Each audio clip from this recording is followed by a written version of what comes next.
Hear ye, hear ye, hear ye. Dee Longway back in the building. I'm your boy Dee Longway. You know what I'm saying? And you're back tuned into the Order TV on this nicely edition. Nicely, to put it nicely. But anyway, yeah. So I scroll through my timeline across my social media on all the platforms. You know, I do my daily roundup, observe this news and that news. So it's a mixed bag, you know what I'm saying?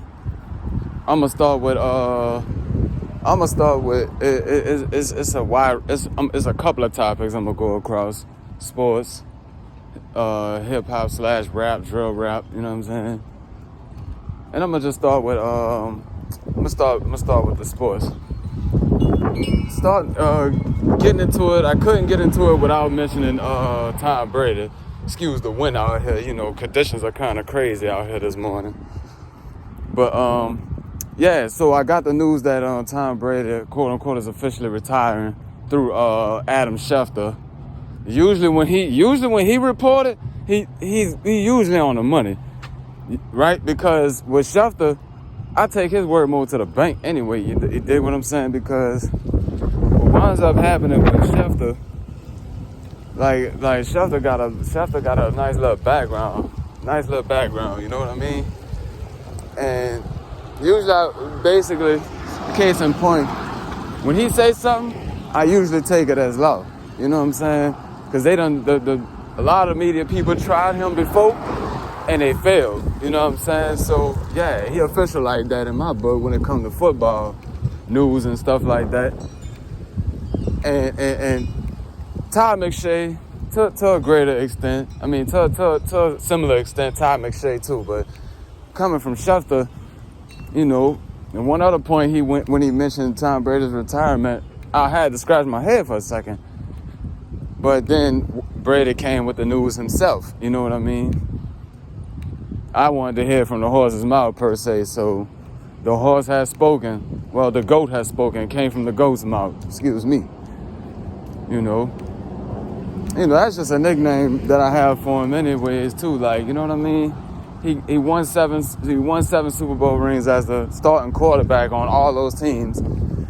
And I watched I Am Athlete, too, recently, and they touched on that a little bit, you know what I mean, about who the greatest football player was in their mind, and some folk and some big names on the panel who was on that show. You check out I Am Athlete, shout out Brandon Marshall, you know what I mean? But I was watching a little bit of that yesterday, and they touched on that a little bit. The panel touched on that a little bit, along with special guests and stuff. You know what I mean? I'm not gonna say their name yet, but all right, how you doing? But yeah, it's kind of hard to single out who the greatest football player is, in my opinion. You know what I'm saying? Because, like I said, and if you held a gun to my head and forced me to answer the question, I might say Lawrence Taylor or Deion Sanders. I'm sorry. It is so much harder to be consistent on the defensive side of the ball. I say Deion because, one could argue, I ain't gonna say I say, because I don't know, but one could say Deion Sanders because you had to see him all 4 downs of a football game. You know what I mean? All 4 downs. I got to clean my nail too. But yeah, you got to see him all 4 downs of a football game. Lawrence Taylor, this dude was a rock star. Like, this dude done it all off the field. Good and bad. A whole lot of both. And was still able to maintain that energy to still go after quarterbacks game after game, despite injuries, whatever the case may be. And like, you know what I mean? One could argue Jerry Rice, because you had to outrun some of the fiercest defenders, and you played with a great quarterback that got you the football. And you done it, and you maintained that consistency for a long time. One could argue Terrell Owens, Randy Moss, the list goes on. That's why I say it's so many. And it's a similar way in the NBA. Michael Jordan had it best. Michael Jordan said it best in one interview. Like, it's hard to determine. He was talking about the NBA. In his case, in that particular interview, he was like, man, it's hard to. And so I'm not paraphrasing him, but in so many words, it's summed up as it's too hard to determine who the greatest player is because everybody who's up for that, who's in that conversation, all of them didn't play in the same era. They did not play in the same era. You know what I'm saying? It'd be easier to determine if the greatest players in history all played in the same era, which is very understandable. But some people got their favorites, and they'll, tie in their favorite with who they think the greatest is. And that's fine. Because it is about who you believe is the greatest ever. Basketball, football, whatever. But back to Tom Brady, though. Man, this dude was a 6th-round draft pick. 6 quarterbacks were taken ahead of him in the draft. Almost nobody thought anything of him. And for the Patriots to pass up on him the first 5 rounds should tell you something about what teams thought of him. And mind you, he dominated at Michigan. He was the starting quarterback at Michigan, right? But then we fall in love with the player's athleticism, which Brady basically registered not much. You've seen the pictures. You've seen him in the draft. You've seen his body at the time of the pre-draft workouts and stuff like that. He didn't look the part. You know what I mean? He was just tall and could throw a football, but he was an average thrower. He was seen as an average thrower of the football, but he had the height to be able to make things happen. But he just wasn't seen as very athletic. I mean, his 40 time was terrible at the time. You know what I mean? So it was very hard to determine.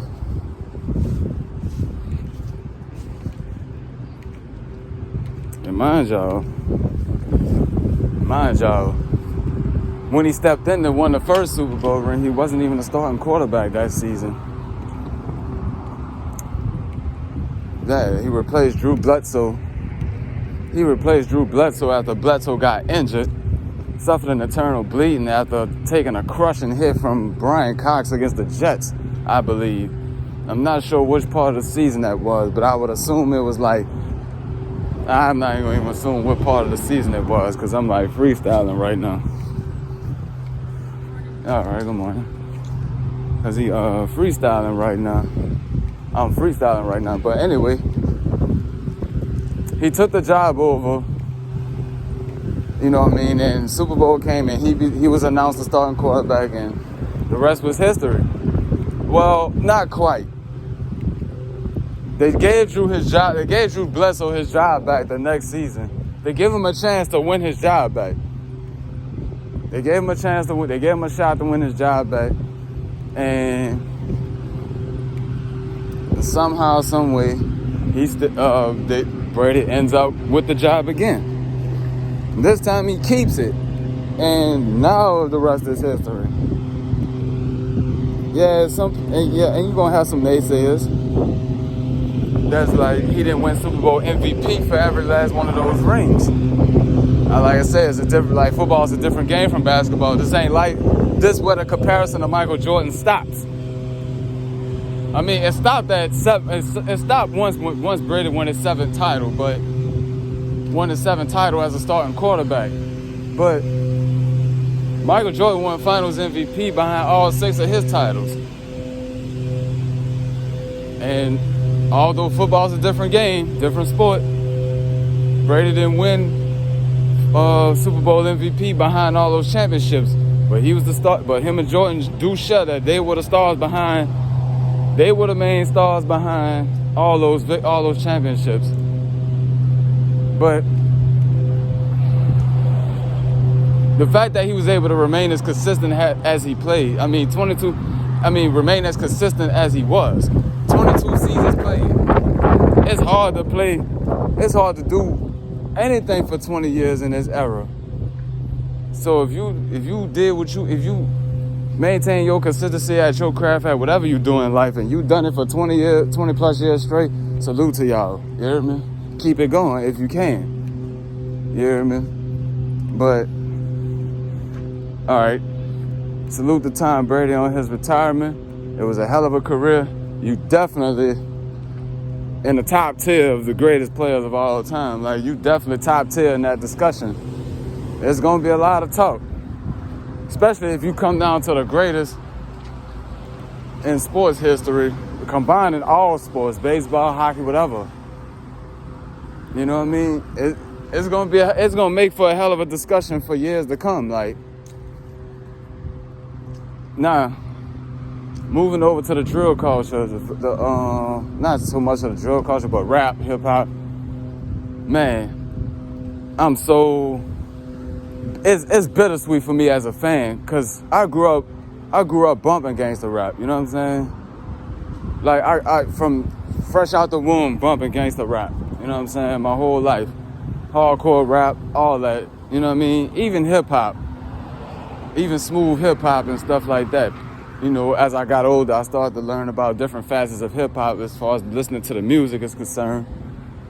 And I became a fan of a lot of music throughout the years. But what's going on in the quote-unquote gangster rap culture now, what we now recognize as the drill scene, man, it's a different ball game in this particular world now. You know what I mean? It ain't like how, like, most gangster rap that I bumped when I was growing up. I said this on Facebook at one point in time. Like a lot of those songs had a message. Like, it wasn't just gangster music. First of all, we didn't even label it gangster music. Black folks didn't label it gangster music. You know what I'm saying? It was the powers that be that allowed for the music to go out and distribute the way it is today. They labeled it gangster music. But all that music had a message. It was street politics with a message, you know what I'm saying, or what to look for in life, including the streets. And these dudes, and the dudes that was putting the messages out there, those positive messages out there through such hardcore content, you know, they was giving it to us raw. You know what I'm saying? Giving us what to look out for. Anywhere in life, including the streets. You know what I'm saying? And today, it's like, and a lot of and even if they did mention some stuff, some graphic stuff in the songs, it wasn't to be taken literally. Nowadays, like, we expected to take this shit literally, like, you know what I'm saying? And it's not, and I be trying to figure out what part of the game is that, and I get it. It's different from trying to, you know, use that message, oh, you gotta be about what you rap. It's okay to use that as a marketing ploy to get your music to sell. If you one of them street rappers, if you're a hardcore rapper or whatever, whatnot, it's okay to be that. But somehow the message is getting lost in some of this stuff. Like, I ain't gonna say all that kind of music is losing the message, but some of it. But the message is getting lost in some of my favorite drill rappers per se, or, you know, favorite gangster rappers of today, or whatever you want to call it. And a lot of them are younger.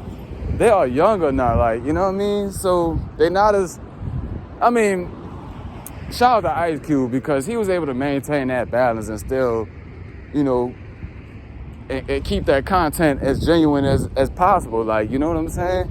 And people will be like, well, you rapping that shit and you ain't about none of that. But it's not about that. But first of all, you snitching on yourself. You ratting on yourself, first of all. Like if you tell on yourself, you're a fucking rat. It's simple as that. But the flip side, niggas is buying that. You know what I'm saying? A lot of niggas is buying into that shit. You know what I'm saying? You wanna know who buying it? I think a lot of these kids, a lot of these young folks who don't know nothing about the streets. You know what I'm saying? Who ain't born in the hood, project, didn't grow up poor, none of that. Don't know a soul in their own life that's tied in with that stuff, you know what I'm saying? And I'm kind of mad that I started this conversation, but let me know what y'all think right now, you know what I'm saying, in the comment section. We could continue this conversation at any time. But in my opinion, I love drill music. I love the drill music. I love the what I get out of it is the excitement of just hearing those beats just boom, boom, boom, thumping. And the rhymes, you know, the flow, all that. The message in some of these songs, Like some of the younger cats that's doing it, the good ones, the great ones of today, they keeping that content alive and still keeping the message alive, keeping the overall message alive. Like, but many of them not doing. It's not so much. It's just a lot of snitching on records. You know what I'm saying? Whether they snitching on themselves or snitching on somebody else, or dissing a dead enemy, disrespecting a dead enemy. You know what I mean? When I grew up, you know what I'm saying? When I was growing up, you couldn't do that. Like, from what I hear about in hip hop, you couldn't do none of that with that. If you had ops and they were dead, you couldn't diss them in songs.